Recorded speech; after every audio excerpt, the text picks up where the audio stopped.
Ma'am, सबसे पहले तो आपको स्वतंत्र दिवस की बहुत बहुत शुभकामनाएं। जी।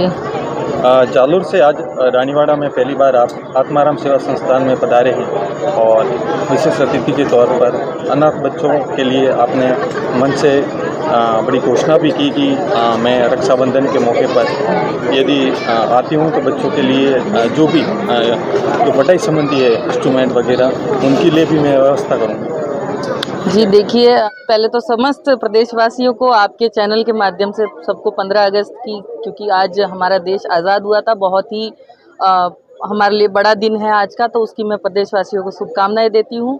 और आत्मानंद जी आश्रम जो है ये, जहाँ मैं आज पहली बार आई हूँ, मैं आपको लफ्ज़ों में नहीं बता सकती, मुझे यहाँ आके इतना अच्छा लगा है, इतना इन बच्चों के प्रति जो मुझे पता चला कि इनके माता पिता नहीं हैं, कोई बच्चे ऐसे जिनके माता या पिता में से कोई जेल की सज़ा काट रहा है, कुछ ना कुछ ऐसी परिस्थितियां हैं, बच्चे जो यहाँ पढ़ रहे हैं।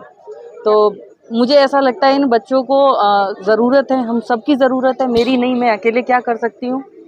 आप जैसे मीडिया वालों की और जो भी यहाँ समाज सेवी हैं, उन सब की जिम्मेदारी है इन बच्चों का भविष्य अच्छा हो।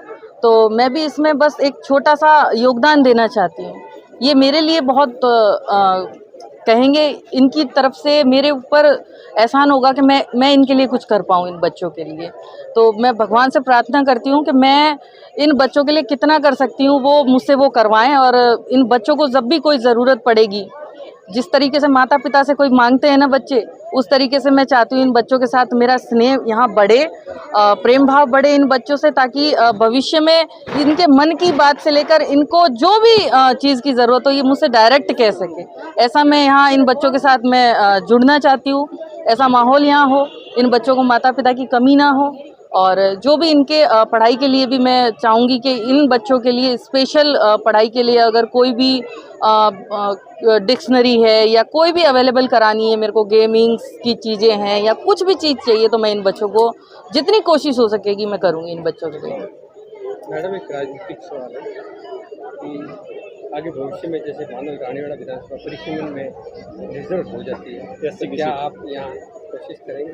देखिए, मैं इतना नहीं सोचती हूँ, मैं एक समाज सेवा करना चाहती हूँ और उसके लिए मौका मिले तो लड़ लेंगे, ऐसा कोई ज़रूरी नहीं है, नहीं भी मौका मिले तो भी वही अमृता मेघवाल है। अगर किसी को ज़रूरत पड़े मेरे से काम हो सकता है उसका, तो मैं हमेशा तैयार रहती हूँ सबके लिए। जी मैम, आत्माराम सेवा संस्थान की ओर से आपको आमंत्रित किया, आप यहाँ पर पहली बार आए।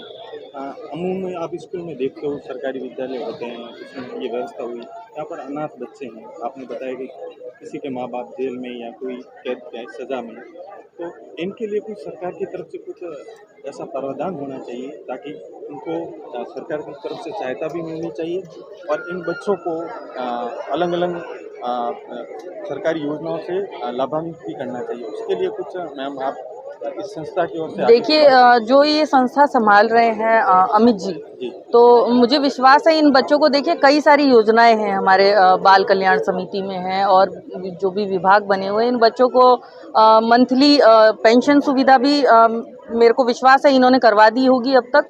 और जो भी योजनाएं होती है, क्योंकि सरकार की बहुत सारी योजनाएं हैं इन बच्चों के लिए, मुझे लगता है उन्होंने सब करवा दिया होगा। अगर ऐसा नहीं है तो जानकारी लेके जो बच्चे रह गए उनकी करवाएंगे हम आपको मदद। रानीवाड़ा आकर कैसा लगा? देखिए, रानीवाड़ा तो बहुत अच्छा है और हम चाहेंगे जल्दी से जल्दी ये हमारे आपको बीच में आंदोलन चले थे, पता ही होगा कि हमें सांचौर का हिस्सा नहीं बनना है, तो हम तो यही चाहेंगे हमारे साथ वापस आए रानीवाड़ा। जिले को लेकर मैम आगे क्या प्रोसेस आपकी सरकार? देखिए, सरकार हम सबकी है, सरकार जो जनता के हित में होगा ये सरकार करेगी। जिले में अभी तक जो सीमांकन का चल रहा था रानीवाड़ा में, काफ़ी लंबे समय तक प्रोटेस्ट चला, लेकिन अभी तक वो मांगे पूरी नहीं हुई। अभी नई जो कमेटी बनी है डिप्टी उप मुख्यमंत्री के निर्देशानुसार, तो अभी तक वो समीक्षा चल रही है, अभी तक निर्णय नहीं हुआ। देखिए, जो जन भावनाओं के उसमें निर्णय नहीं हुआ कांग्रेस राज्य में, और अब जो भारतीय जनता पार्टी की सरकार बनी है तो सब जो जनता के हित में होगा, कौन सा गांव, अब बागोड़ा का आदमी अगर उसके ऊपर कोई मतलब उसको डिप्टी एसपी की ज़रूरत है तो वो रानीवाड़ा तो आएगा नहीं इतनी दूर से, तो जो भी जनता के हित में है वो ये सरकार करेगी। और भारतीय जनता पार्टी के हम तो कार्यकर्ता है और हमने यही सीखा है भारतीय जनता पार्टी से कि जो जन कल्याण का काम हो वो सर्वप्रथम करवाना चाहिए, सेवा भाव से। जी बिल्कुल।